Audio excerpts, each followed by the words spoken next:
ბინის მესაკუთრეებს და ბინის მოსარგებლებს, ეგრეთ წოდებულ ათსტუფნიკებს შორის ურთიერთობებს კანონი დაარეგულირებს. მესაკუთრის და მოსარგებლის უფლებები თანაბრად იქნება დაცული.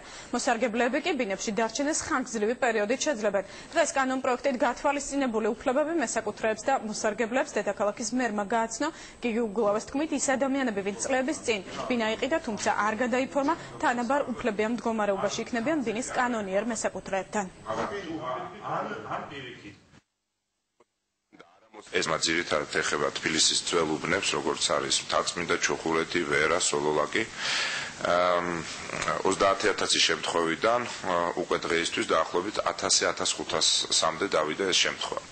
მაგრამ მეორეს მხრივ ჩვენ ინდივიდუალურად გავიარეთ ყველა ეს საკითხი, ყველა ეს ინდივიდუალური შემთხვევა, რაც კი დარჩა.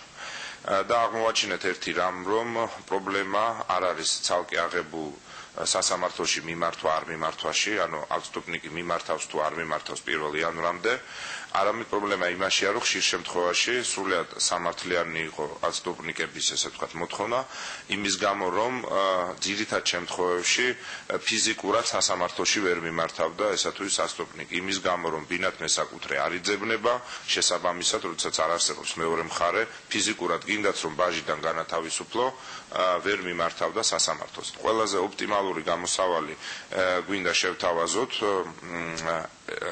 ისევე როგორც ბინათ მფლობელებს, ასევე ათსტუფნიკებს, ვადა არათუ გადაიწევს, ვადა საერთოდ გაუქმდება, როდესაც არ არის ვადა, სასამართლოს სადმი მიმართვის, ესე ვთქვათ, აუცილებლობა და პრესი, რომელიც ათსტუფნიკებს ჰქონდათ, აღარ ექნებათ, მათ შეუძლიათ იცხოვრონ მანამ, სანამ სასამართლო ერთ-ერთი მიმართვის, ან ერთი მხარე მიმართავს, ან მეორე მხარე მიმართავს. ამ ცვლილებები ჩვენ ერთის მხრივ ვადის მოხსნით.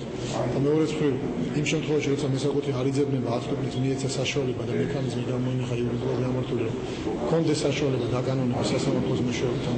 გახდეს, ვფიქრობ, რომ არის ალბათ ალტერნატიული და იდეალური გამოსავალი.